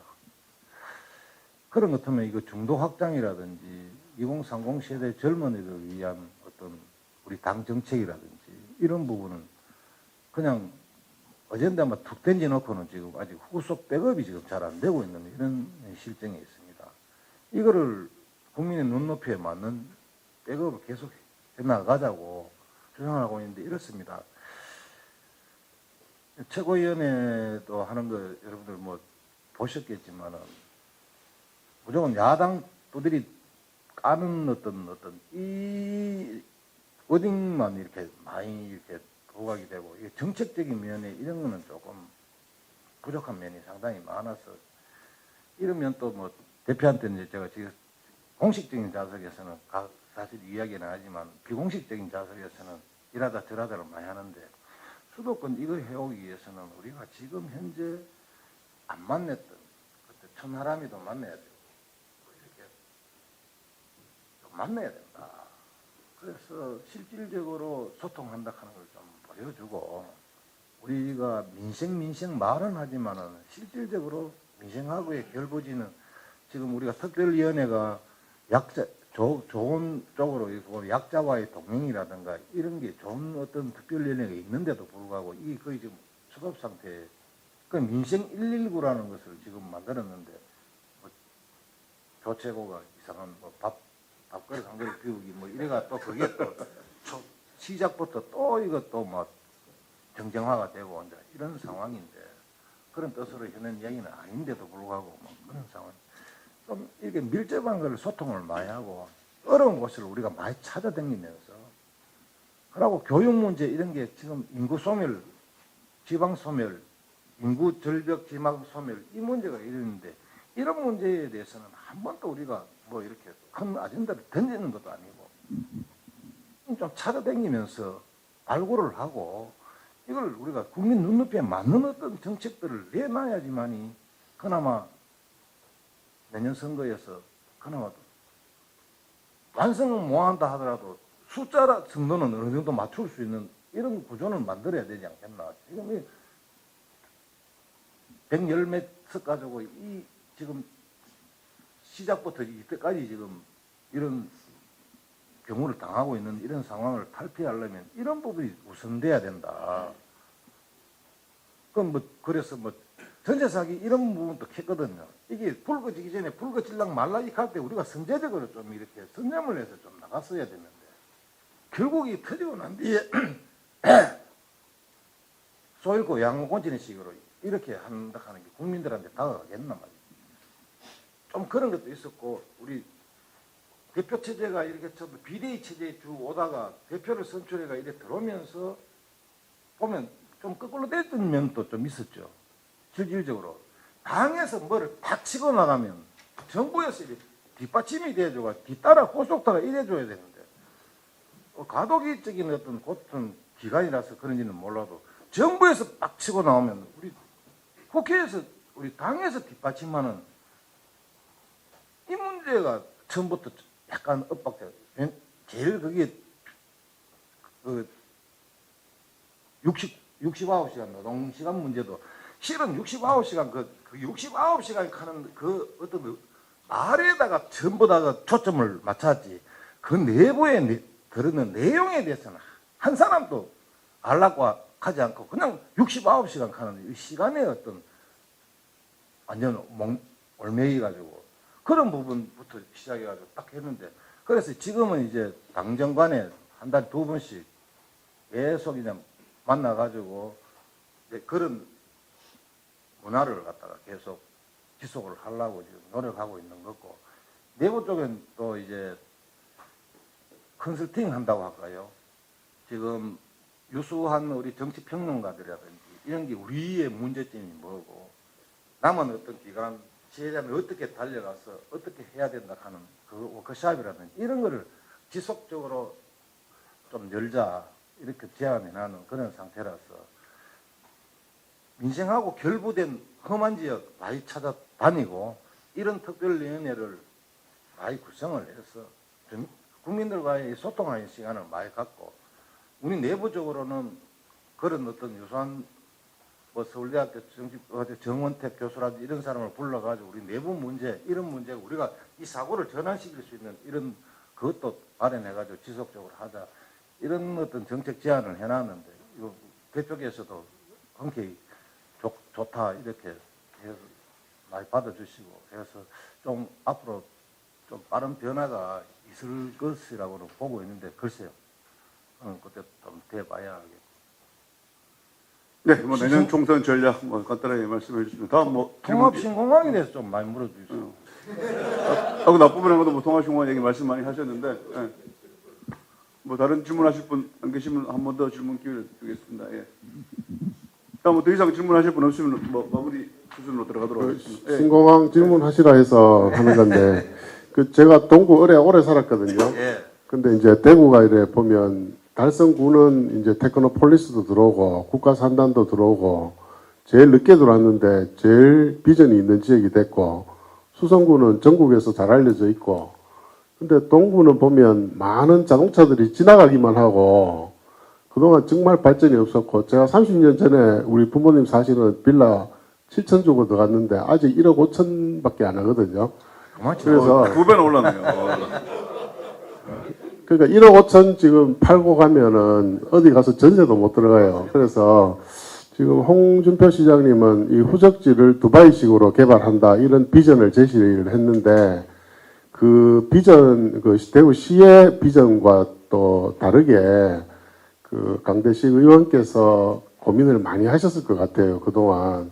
그래도 이제 뭐 두바이식 개발 이런 좀 휘황찬란한 이런 구호 말고 진짜 아까 지금 민생 현장을 어렵고 힘든 이런 민생 현장을 찾아라 그랬는데 어렵고 힘든 민생 현장이 동을입니다. 제가 봐서는. 그래서 강 의원께서 보시기에 나는 그 동을을 앞으로 공항이 이제 나가고 후적지가 개발되는 동을을 나는 이런 방식으로 좀 개발해서 동을에 사는 사람들 그동안 소음 피해로 60년을 견디고 살았고 그 뭐 몇만 원 보상 받으려고 지금 하지만 얼마나 참 그 고생하면서 살았습니까? 그래서 좀 동구을 주민들 삶을 좀 어떻게 좀 바꾸는 계획이나 비전을 갖고 계신지 조금 구체적으로 좀 말씀 좀 해주십시오. 네. 늘 생각은 많지만은 또 그렇게 또 뜻대로 잘 안 이루어지는 게 뭐 정책이고 또 그런데 지금 우리 지역이 환경적으로 좀 그렇습니다. 일주하게 팔공산 끝자락부터 저 동쪽 끝자락까지 이렇게 관통하는 도로가 전혀 없다 보니까 더군다나 고속도로가 혁신도시 중간을 하고 그러니까 북쪽과 남쪽을 관통하고 있는 어떤 그런 있고 그린벨트 지역이 사실 굉장히 많지 않습니까? 퍼센테이지가 다른 지역보다도 이렇게 있어서 그러고 덩그러니 군공항이 중간에 떡 자리 잡고 있어서 또 앞으로 가려니 강이 또 들어맞고 있어서 뒤로 가려니 산이 떡 막기가 있고 이런 부분에 있어가지고 제일 저는 문제가 뭔가 하면 이게 도로가 어느 정도의 이 지역과 이 지역 간에 다 이렇게 연결될 수 있느냐 이게 지역의 발전하고도 연관이 되고 또 쉽게 이야기하면 또 먹거리 문제가 생기겠죠. 뭐 정말 알찬 뭐 중견기업이라든지 강소기업 이런 것들이 우리 지역에 어느 정도 소재가 있느냐 이런 부분도 있겠고 우리가 자연적 그러니까 이게 천혜 관광 팔공산 금호강 이 부분들을 다른 곳에서 이렇게 놀러 올 수 있도록 하는 유인책을 쓰는 어떤 관광 인프라 문제 이런 문제가 가장 나는 동구를 발전시키는 요인이라고 이렇게 봤을 때 이게 지금 후적지가 개발이 되는 어떤 그런 상황 속에서 앞에 지금 우리 대구정모 장례식장 맞은편에 보면 거기 지금 첨단 산업단지가 지금 조성이 되고 있지 않습니까? 그 부분하고 혁신도시 R&D 지역 그 부분하고 그다음에 이시아폴리스의 기업들하고 이게 삼축이 이렇게 연결이 되고 그 중간에가 이제 K2 종전 부지가 소재가 있죠. 제가 홍준표 시장님한테 계속적으로 지금 두바이식도 좋고 무슨식도 좋지만 그 옆에 붙어 있는 저기 전체 다 210만 평입니다. 지금 그러니까 종전 부지가 남을 후적지가 그렇다고 봤을 때 그 옆에 땅이 붙어 있는 게 군사보호구역에 목격기가 있고 그린벨트에 목격기가 있고 여러 가지 규제가 심한 지역에 지금 농사밖에 못 짓는 지역이 약 한 250만 평이 그 옆에 땅에 붙어 있습니다. 그래서 이참에 그림을 그릴 때 큰 그림을 좀 그려주세요. 왜? 사실은 이거 신공항특별법 저는 이게 뭐 법의 어떤 규제를 받으면 모르겠지만 할 때 이게 특별법이 아니더라도 할 수 있는 방법은 있는데라고 제가 생각했는 부분이 뭔가 하면 210만 평 플러스 알파 이래가 100만 평 더 붙이든지 150만을 더 붙여가지고 기릴 때 그림을 그릴 때 상대적으로 거기 묶여 있는 땅은 그 주위의 땅들보다 지가가 굉장히 낮습니다. 그러면 이거 수용을 해버리면 민간 사업자라든지 대기업 쪽에서 저는 많이 달라들 거라고 이렇게 저는 생각하고 있었는 상황인데 요새 와서 이제 법도 통과되고 이러니까 시장님 좀 큰 그림을 그려주세요. 210만 평만 그릴 게 아니라 거기 후적지에 그림 100만 평을 더 붙이든지 이래서 같이 포함해서 그려주시고 제가 또 자꾸 생각하는 게 지금 도심 지역을 기르는 저 고속도로를 다른 지자체에 비해서 상당히 길이가 짧습니다. 우리 동구 을 지역을 관통하는 고속도로. 그 비용 추계를 계산해봐도 그렇게 우리가 천문학적인 돈 드는 거 그걸 좀 지하화 좀 해시면 우리 동구을이 앞으로 뻗어나가는데 굉장히 도움이 되겠다. 왜? 동서로 긴 축으로는 연결되어 있지만 남북으로는 처음과 그 고속도로 때문에 단절되어 있는 이런 상황이고 그것만 없더라면 지금 현재 혁신도시와 또 우리 첨단산업단지와 이시아폴리스 간에 3축을 이렇게 그리고 지금 평광에서 백안산거리를 잇는 도로를 지금 계속 개설하고 있지 않습니까? 그것만 충마되면 남북 간 도로는 굉장히 좀 활성화될 수 있겠다. 이래 싶어서 좀 시간은 좀 걸리더라도 좀 그런 큰 그림을 그려서 우리 세대는 조금 혜택을 많이 안 받더라도 우리 후세대들한테는 정말로 뭔가를 확고한 선물 같은 거 이런 거를 좀 남겨 싶게 저희 지금 어떤 머릿속의 그림인데 이 부분이 잘 실현될지 안 될지는 노력 여하에 달려있다고 그렇게 생각을 하고 있습니다. 네, 미래 세대를 위한 큰 그림 한번 기대해 보겠습니다. 다음 우리 대구신문 최영택 편집위원 말씀 이어가겠습니다. 예, 대구신문 최영택입니다.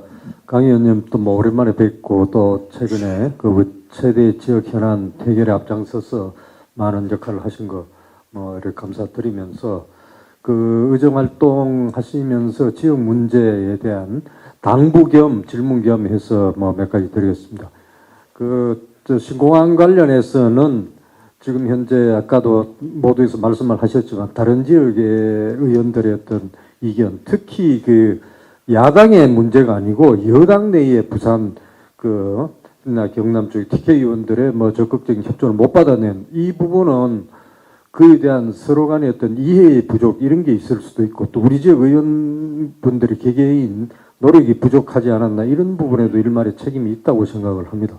지금 개념적으로 보면 우린 통합신공항에서 그 군사공항과 민항이 함께 가는 거지만 가덕도 경우에는 민항을 새로 만드는 것이고 광주 경우에는 군사공항만 가는 것입니다. 그런 상황에서 우리가 결국은 다른 쪽에 발목을 잡힌다는 게 너무 억울하다.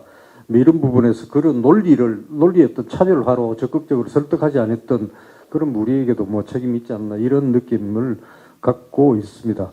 그리고 또 지역개발 관련해서 이번 특별법 통과와 그 과정을 지켜보면서 안타까웠던 거는 대구 경북의 통합신공항인데 이게 경북으로 가면 경북 의원들이 너무 손을 넣고 있다는 거예요. 보내는 쪽에서 왜 모든 걸 다 하느냐. 우리는 오히려 아쉬운데 받는 쪽에서 더 적극적으로 나서야 될 부분에서 경북 쪽이 공항, 구미라든지 의성이라든지 또 북부권 중국 거기 의원들이 적극적으로 받아들일 했어야 되는데 그런 부분에서 아쉬움이 있었고요. 그리고 또 앞으로 그 후적지 개발과 동구의 문제, 뭐 어떤 이 군이 기타 경북의 어떤 문제로 이렇게 하실 때 우리 지역 의원들이 진짜 똘똘 뭉쳐서 해결하셔야 될 부분은 바로 공항과 관련되는 옮겨가는 공항과 관련되는 인프라를 사전에 일부러 드러내지 말고 소리 없이 다 갖춰야 된다는 거죠. 뭐냐면 지금 저 고속도로망이 가장 정비가 안 된 게 경상북도 지역입니다. 다른 지역은 더 이상 고속도로를 낼 곳이 없을 만큼 촘촘하게 다 돼 있는데 대구 그 경북을 잇는 그 동해안 쪽 내륙은 고속도로 계획 2019년까지 끝나기로 했던 게 지금 아직 착수도 못하고 우리나라 전체에서 고속도로 이 가장 그 미흡한 일인데 그게 동서남북 다 되면 공항과 다 연결이 됩니다. 그 옮겨갈 시점에 그 빨리 이 정부에서든지 적극적으로 우리 지역 의원님들 우리 지역 내 지역구 아니다 이렇게 손 나와가지고 지금 20년째 전국에서 가장 낙후된 고속도로망 지역이 돼 있는데 이거 TK 의원들 함께 이게 마무리죠. 그게 결국은 공항 됐을 때 그 인프라 아까 동구 문제 말씀하셨는데 이케아 지금 들어올 것도 뭐 몇 달 뭐 내년 조금 늦어진다 하는데 이케아가 들어왔다 바로 왔을 때 보면 동구 이케아 자리가 최고의 입지가 될 것 같아요. 접근성 부분에서는 우리나라 전체 이케아 부산의 이케아보다 더 좋은 그런 부분에서 의원님 뭐 아까 마지막까지 뭐 또 앞으로 정치 계속 하실 거지만 소임을 뭐 열심히 하시겠다고 하시는데 이 지역 문제는 바로 내 지역구의 문제가 아니고 대구 경북에 함께 연결되는 문제라서 그런 인프라 구축에 전력을 좀 기울여 주십사 말씀드립니다. 네, 뭐 질문이라기보다는 당부 말씀처럼 보이는데 같이 이어서 우리 변태석 이사장님 당부 말씀 듣고 우리 강대식 의원님 마무리 말을 이어가도록 하겠습니다.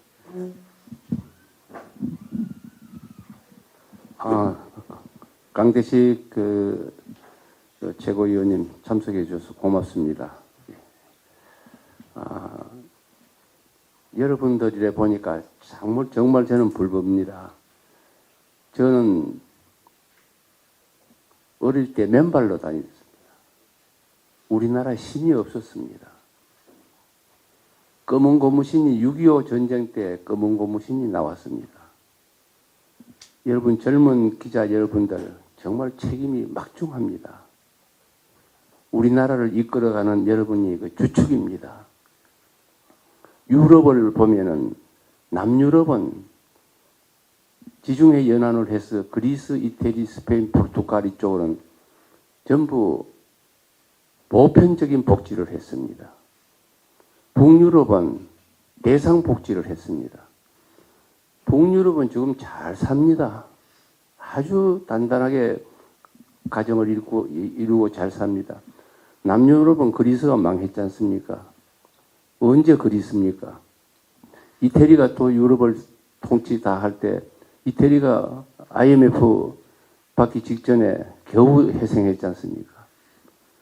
포르투갈, 스페인 그 참 어렵습니다. 대구에 그 권 회장이라고 인터불고 그 호텔 하던 권 회장이 이거 다 팔고 갔지 않습니까? 그쪽이 안 됩니다. 보편적인 복지를 한다 하는 건 정책적으로 나라의 빚을 늙어가는 겁니다. 개인도 빚이 져면 힘들죠. 기업도 빚이 져면 힘들죠. 나라도 빚이 져면 힘듭니다. 그 젊은 기자 여러분들 정말 나라를 위해서 국가를 위해서 미래 젊은 후손들을 위해서 정말 여러분들의 마음가짐을 단단히 가져주셨으면 좋겠다 하는 그런 당부 말씀을 드리고 싶습니다. 오늘 보니까 옛날 생각이 나서 제가 문득 이런 얘기를 드렸습니다. 참고하시고 여러분 국가의 중추적인 역할을 해주시고 중추적인 또 인물이 되시기를 바랍니다. 감사합니다.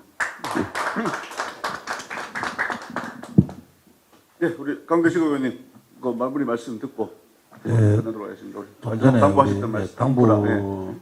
당부 말씀 중에 저도 수긍하는 부분이 있고요. 우리 국회의원들이 보면 잘 이렇게 자기 지역구의 일이 아니면 굉장히 큰 일에 신경을 잘 안 쓰는 경향들이 상당히 많습니다. 그런데 이제 제일 조금 많이 많이 할 때가 보면 예산 결산 특별위원회에 들어가서 활동할 때는 보면 자기 지역구의 예산은 꼭 이거 누락되기 좀 안 해달라고 하는 쪽지가 굉장히 많이 들어올 때는 굉장히 좀 뭐 소통하는 것 같고 뭐 협업하는 것 같고 이렇게 가는데 그 외에는 법안 하나 발의하는데도 그 방에 보내놓으면 뭐 10일 동안 답도 없고 뭐 이래가지고 좀 기분이 상해서 아예 뭐 그 사람 빼고 다른 사람한테 해가지고 발의를 하고 이런 경향도 종종 있습니다. 이게 참 이렇게 한마음처럼 이렇게 모의가 뜻을 같이 하기는 상당히 힘이 드는데 그렇더라도 상임위에 활동하고 있는 의원들만이라도 조금 뭉치면 우리가 큰 시너지 효과를 낼 수 있는 어떤 그런 게 됩니다.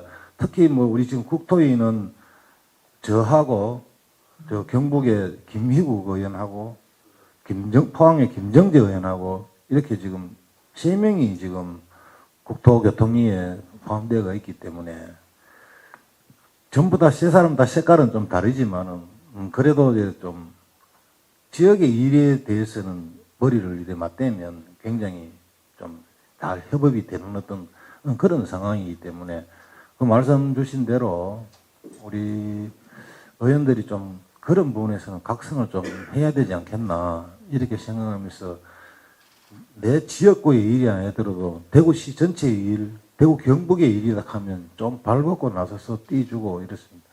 803 국립공원 문제만 하나도 그렇습니다. 그게 뭐 지금 경북의 의원 2명이 환노위에 들어가 있는 어떤 그런 실정이고 대구의 의원 중에는 환노위에 1명도 지금 소속되어 있지 않습니다.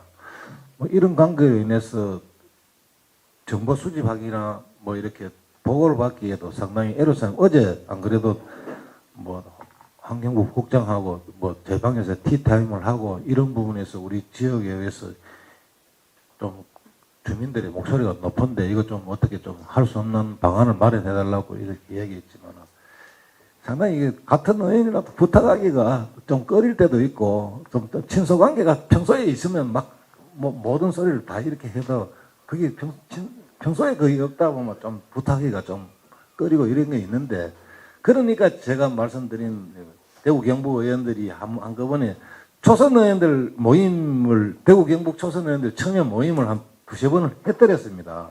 잘 돼 가는데 이 코로나가 이게 길을 막아버렸는 거예요. 모이지 마라. 4명 모이라, 2명 모이라. 이 가다 보니까 세월이 오니까 각자 도생한다고 이제는 모이라 해서 잘 모이지도 않습니다. 실례로 이렇습니다. 혁신하자고 13명이 국회의원이 모였는데 딱 1년 되기는 7명 되더니 2년 되기는 3명 딱 남짓돼서 그런 어떤 조직이 저희들의 조직의 표본이다. 이렇게 보면 될 거예요. 때로는 굉장히 괴리감도 많이 느끼고 뭐 참 회의도 느낄 때도 있고 이렇습니다. 오늘 마무리 바랍니다. 네.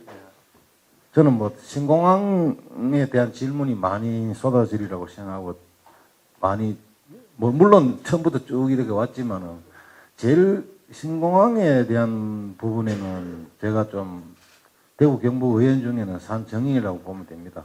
뭐 그래 하려고 했는 건 아닌데 제일 어려웠던 게 이전지 확정 문제.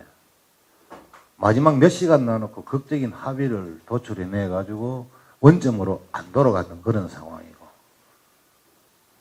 그것도 끝까지 그렇게 예를 미기디 2020년 7월 29일이죠 아마. 이 부분에서는 사실 13일날 통과해라고는 저도 예상을 못했습니다.